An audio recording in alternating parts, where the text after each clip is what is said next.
Around 400 BC, a man named Hippocrates laid the foundations of modern medicine. He believed that the human body had an innate capacity for self-healing, with the highest form of medicine to the body being everything that we put into it. Let food be thy medicine became a Hippocratic oath, which is still recited by medical doctors today. Over the course of history, our modern approach to treating illness has changed dramatically. Today, doctors receive little, if any, training in nutrition. We have a system revolving around a pill for every ill, and the healthcare system fights to keep it that way. Heart disease and cancer are the two top killers in the US annually. Additionally, roughly 39,000 people die due to unnecessary surgery and other hospital errors. 80,000 people die due to other infections, and 106,000 people die due to adverse drug reactions. The biggest question is, why is this happening? Why are we trapped in this system? How can we untrap ourselves? When we look at all of the data under the lens of science, the correlations that we find are absolutely jaw-dropping. Nevertheless, this is something that we all need to know about. So let's talk about it.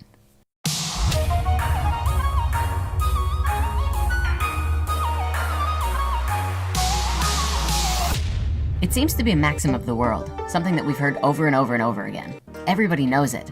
You are what you eat. In the standard American diet, the average diet looks something like this. Counting strictly by percentage of calories, 63% of our caloric intake comes from refined and processed foods. This includes soft drinks, packaged chips, snacks, and other things that have been processed in the factory, created for us to eat. The next largest grouping is 25%, which is made up of animal food, meaning meat, dairy, eggs, fish, and other forms of seafood. Final 12% is made up of plant food. Out of that 12%, about 6% of that comes entirely from potatoes, and out of this other 6%, which is made up of vegetables, fruits, legumes, nuts, seeds, and grains, even half of it may be mixed with processed foods, such as the almonds in an Almond Joy. Now, we've been reading and seeing information like this for a long time. And thanks to the internet, news sources, and more documentaries on the topic, the information is just now starting to really reach people. Someone has to stand up and say that the answer isn't another pill. The answer is spinach. And while hundreds of thousands of people are taking notice, there still doesn't seem to be a slowdown in the consumption of processed or animal foods. In fact, they appear to be increasing. But why is that? My belief, based on our observations, is that we really don't know just how critical this is. The scientific evidence of the correlations between the foods that we eat and the diseases that we have is outstanding. It's probably the most vital piece of information pertaining not only to curing all of our diseases, but the survival and future of the human race.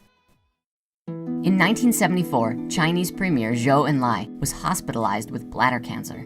Knowing that his disease was terminal, he decided that in his final days, he would dedicate to giving his country and the world a more complete understanding of cancer. He thus initiated what would become one of the largest and most scientific investigations in history. 650,000 researchers cataloged the mortality patterns caused by several types of cancer between the years 1973 and 1975. The study encompassed every county across China and over 880 million people. Zhou died in 1976, years before his study was complete. Published in 1981, the Cancer Atlas was the result of Zhou's initiated study. It shows a highly unusual distribution of different types of cancer in China, which tended to be clustered in certain hotspots. The results of this study demonstrated that the causes of all of these clusters of cancer had to be related to the environment, and in the researchers' professional opinions, related heavily to diet.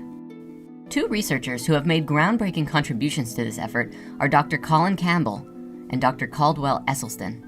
These are two of the most prominent biological nutritionists in the world today.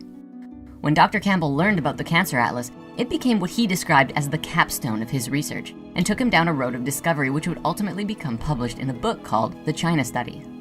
This 20-year project examined the links between diet and disease in one of the few areas of the world where people still consumed a mostly plant-based diet. Dr. Campbell teamed up with Chinese and British researchers who went into 65 counties in rural China, finding out what 6,500 people ate and how they lived. They also took urine and blood samples.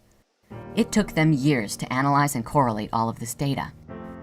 In 1990, the China study was published, which identified over 94,000 correlations between diet and disease. The study was published with countless tables and charts presenting the raw data which had been accumulated during the study. Then, this information was cross-referenced in multiple ways to demonstrate its reliability. and to show how it linked with the 367 variables that the study examined.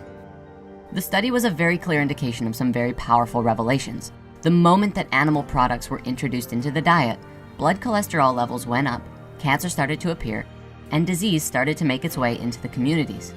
Since this study, the connections between meat and dairy consumption and disease has been confirmed over and over and over again in scientific studies and even studies of studies. Diabetes, for example, of which 30 million people in the US are reported to struggle with, has been demonstrated to be outright cured with a plant-based diet. The results were amazing. Based off the lab result I had before, I was type 1. I'm not supposed to be producing insulin. This isn't supposed to happen. But as you can see from the results, I'm producing insulin. I can go from being type 1 to not having diabetes. That's incredible. Incredible. Diabetes is reversible. We have the results to show it. And the funny thing is, it's actually illegal in most countries to treat cancer with nutrition therapy. There have been many physicians now speaking out about this at conferences, saying that they're only allowed to treat cancer with chemo, surgery, or radiation. What this ultimately means is that you have to take your own health into your own hands. All of this research by Dr. Campbell and the researchers from China and Britain correlated heavily with Dr. Esselstyn's work, who demonstrated how to naturally reverse heart disease and outline the specifics of what's happening to your body when you eat animal and processed foods. You see, lining all of the blood vessels are something called endothelial cells. These cells are vital to survival, for they naturally produce nitric oxide, which keeps our blood flowing smoothly without being sticky or clogging up. It also helps to dilate blood cells during physical activity and inhibits the formation of plaque, as well as eliminates the inflammation that comes along with plaque in the first place. Scientific tests have demonstrated that when we start eating the standard American diet, meaning predominantly animal and processed foods, our endothelial cells become damaged and can no longer support the healthy flow of blood through the body. This leads to clogged arteries, diseases, cancers, feeling heavy, and cloudiness of the mind. And at the top level of all of this research, it really shows that a plant-based diet is beneficial for human health, and an animal or processed food-based diet simply is not.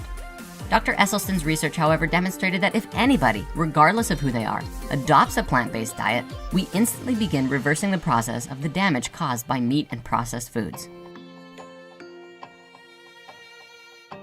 Let food be thy medicine. According to new research on the standard American diet, today only between 6 and 12% of the foods that we eat come from plant-based sources. Sickness is abundant in the world, but there is something we can do about it. We have to change our own lives, and we have to do it by changing what we're putting into our bodies. If we continue to eat a predominantly animal and processed food-based diet, we will destroy ourselves. In fact, we already have to a large extent. Not only is this way of life linked to all of our degenerative diseases, but they are also linked to a tremendous amount of CO2 which we are releasing into the atmosphere, which we'll be covering soon. Change yourself, change the world. You are what you eat. It's time to shift our way of life. See you next time.